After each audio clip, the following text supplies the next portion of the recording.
News 28 मराठीमध्ये आपले स्वागत आहे। आजच्या मोठ्या बातम्यांबद्दल बोलूया। मीरा भाईंदरमध्ये भयानक आगीचा तांडव। प्लेजंट परिसरामधील 4 ते 5 बिल्डिंगला आगीच्या विळख्यात।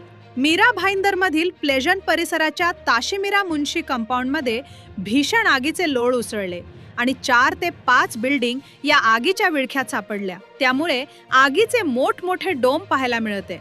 अग्निशामक दलांच्या गाड्या घटनास्थळी तात्काळ दाखल झाल्या होऊन आगीवर विझवण्यासाठी शर्थीचे प्रयत्न सुरू आहेत। आग कशामुळे लागली याचा कारण अजूनही समजले नसले तरी रहिवाशी बिल्डिंग आगीच्या कचाट्यात आल्यामुळे सामान्य जनतेला या घटनेचा मोठा आर्थिक व मानसिक नुकसान सहन करावा लागलेला आहे। मनसेने मोठा आक्षेप घेत आजूबाजूला असलेले मोठमोठे गोडाऊन नियमाचे पालन न करता याचा वापर होत असल्यामुळे आज यातील एका गोडाऊनला आग लागल्याने आगीने रुद्र रूप धारण केल्याने 4 ते 5 इमारतींना त्यांची झळ पोचून सर्वसामान्य जनतेला आर्थिक व मानसिक संकटात टाकलेले आहे।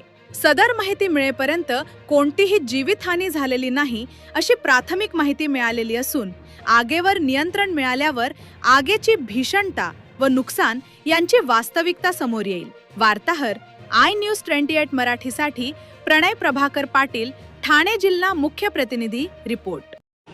नमस्कार, मी संदीप राणे, शहर अध्यक्ष मीरा भाईंदर, महाराष्ट्र मासेल।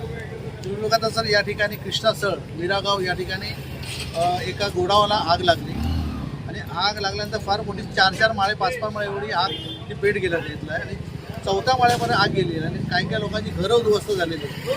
मला या तुमच्या माध्यमातून सांगायचे की या ठिकाणी स्थानिक नगरसेवक जे मनीष पराशर आहेत त्यांच्या आशीर्वादाने या ठिकाणी मोठे मोठे गोडाऊन्स आहेत, या ठिकाणी लग्नाचे हॉल आहेत। एकालाही फायर NOC नाही आहे, एकालाही नगरपालिकेची NOC नाही आहे। फक्त हप्तेबाजी करून या ठिकाणी या राजोस्माने या ठिकाणी गोडाऊन उभारलेले आहेत। ह्याच्यावर कठोरच्या कठोर कारवाई व्हायला पाहिजे।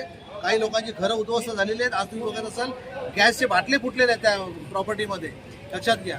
मोठी आग लागलेली आहे, या ठिकाणी अतिशय चांगल्या प्रकारचं आग नियंत्रणामध्ये आणण्याचं फायर ब्रिगेडने काम केलं, त्याचे धन्यवाद मानतो। पण मला या व्हिडिओच्या मध्ये सांगायचं, स्थानिक नगरसेवक या ठिकाणी फक्त पाणी वाटत आहेत, त्यांच्या अशी आग स्वतःच लावायची आणि पाणी पण स्वतःच वाटत आहे। या स्थानिक नगरसेवक, स्थानिक आमदार, स्थानिक महापौर, उपमहापौर गेले कुठे?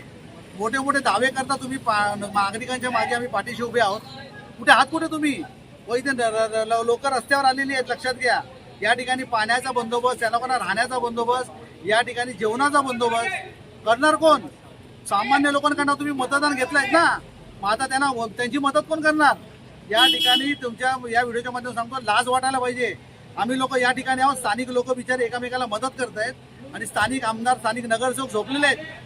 हे बेकायदेशीर ज्यांनी काम केलं त्याच्या कठोर कारवाई व्हायला पाहिजे। आमची मागणी आहे, उद्या सकाळी आम्ही या ठिकाणी धरण आंदोलन करतोय, कठोरच्या कठोर कारवाई व्हायला पाहिजे।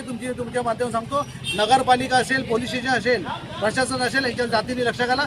उद्या सकाळी आम्ही लोकांना घेऊन आम्ही रस्त्यावर उतरणार, हे तुमच्या या व्हिडिओच्या मध्ये सांगतो। तुर्तास थांबतो। जय हिंद, जय महाराष्ट्र, धन्यवाद।